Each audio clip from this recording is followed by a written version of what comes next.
Je suis Yves Nyalega, je suis le directeur du complexe socio-éducatif d'Abobo.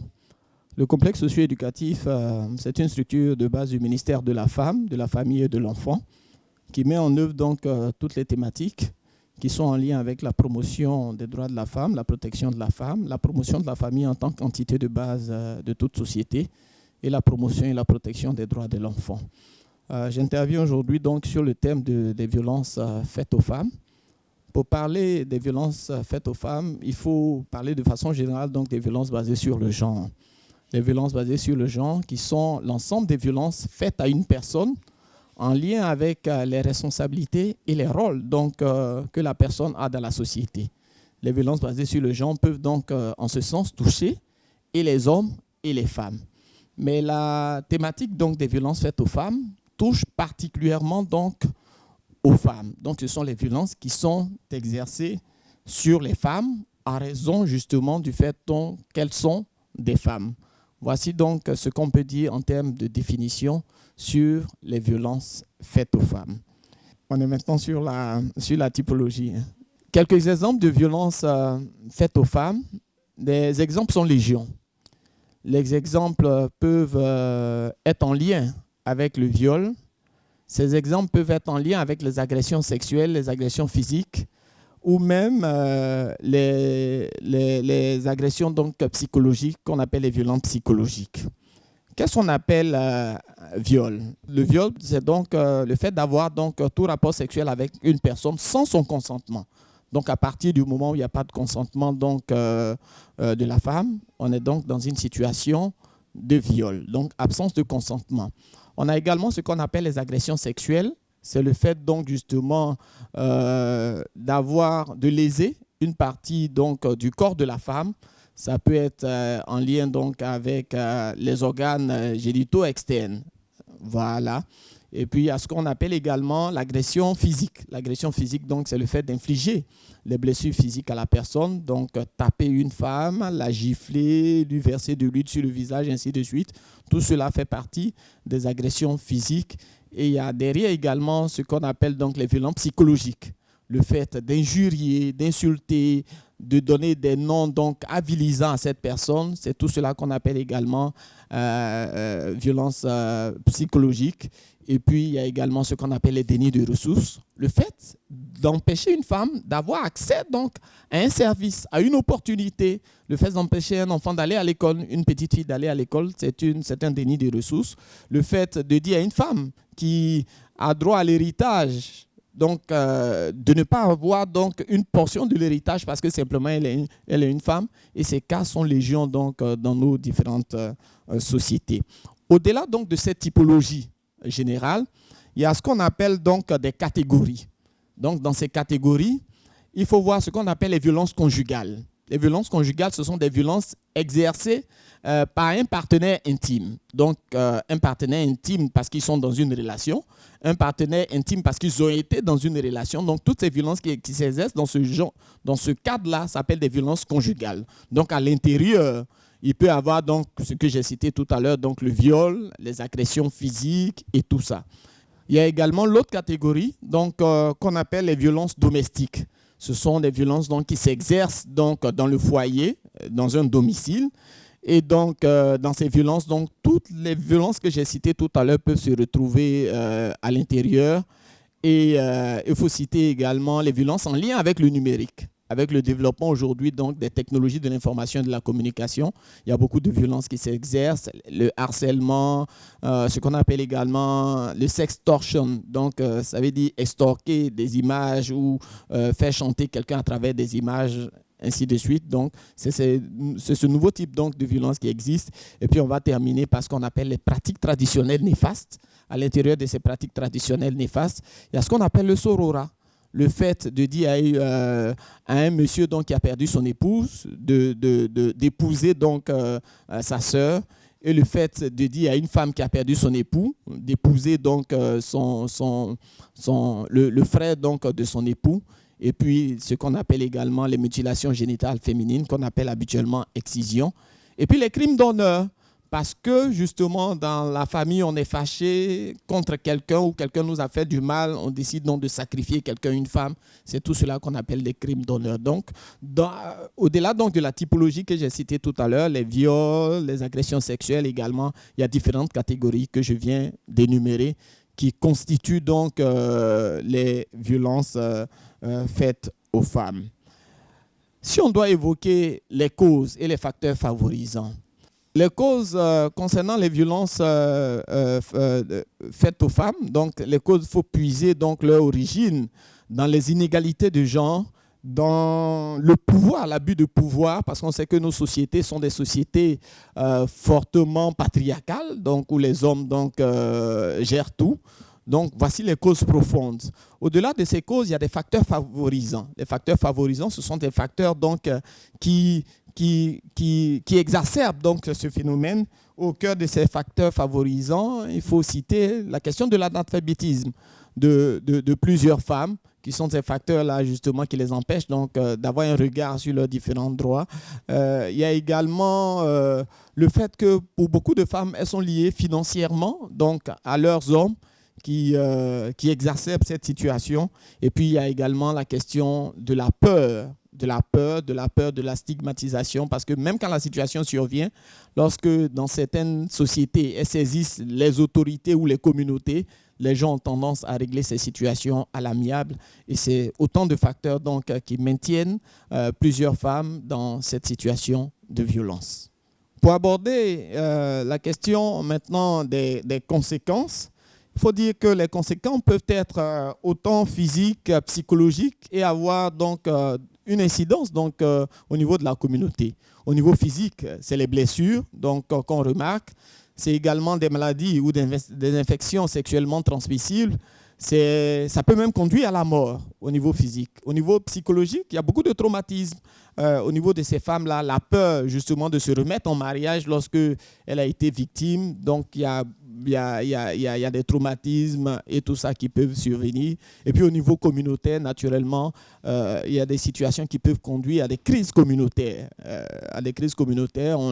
On a tendance à le voir dans des communautés où, parce qu'une fille a été victime de viol et que la situation a été réglée de façon concertée par les leaders communautaires, il peut s'en suivre donc des conflits entre la communauté et cela est très dramatique. Quels sont les dispositifs donc, qui existent et pour prendre en charge les femmes victimes qui existent donc, pour la protéger, pour les prendre en charge? Les dispositifs au niveau de l'État, c'est d'abord donc l'existence donc d'un ministère consacré donc à la question de la femme, le ministère de la femme, famille et enfants, qui a un programme dédié à la question des violences faites aux femmes et aux enfants, qui est le programme national de lutte contre les violences faites aux femmes et aux enfants. Donc ce programme déjà donc, est une volonté manifeste donc, au niveau de l'État, du gouvernement donc, pour adresser la question des violences faites aux femmes. Au-delà donc, de ce programme donc, a mis en œuvre, a mis sur le terrain des organes opérationnels, parmi lesquels on a les plateformes de lutte contre les VBG, qui se retrouvent dans chaque structure du ministère ou des ministères donc, techniques. Donc, au niveau d'Abobo, le complexe socio-éducatif, qui est une structure du ministère de la Femme, Famille et Enfants, a à l'intérieur une plateforme de lutte contre les VBG. Et la plateforme permet donc de réunir tous les acteurs de lutte contre les VBG, qui soient du domaine psychosocial, donc comme les travailleurs sociaux, les acteurs donc de la sécurité, de la justice, les acteurs de l'éducation nationale. Donc tous les acteurs étatiques donc, sont membres de cette plateforme. Au-delà d'eux, il y a également les acteurs de la société civile et les leaders communautaires qui sont nos relais justement dans la communauté dans le cadre des sensibilisations. Ce qu'il faut retenir également, c'est qu'il y a aujourd'hui des points focaux au niveau de tous les ministères. Dans tous les commissariats, il y a des points focaux VBG qui permettent d'adresser les questions liées aux violences faites aux femmes et aux enfants. Donc lorsque une personne victime arrive donc dans un commissariat ou dans une brigade de gendarmerie, la personne, justement, la femme, peut donc saisir ces points focaux, ces bureaux gens donc, qui peuvent l'écouter. Et autre chose aussi en communauté, on a ce qu'on appelle les comités de veille qui existent dans les communautés.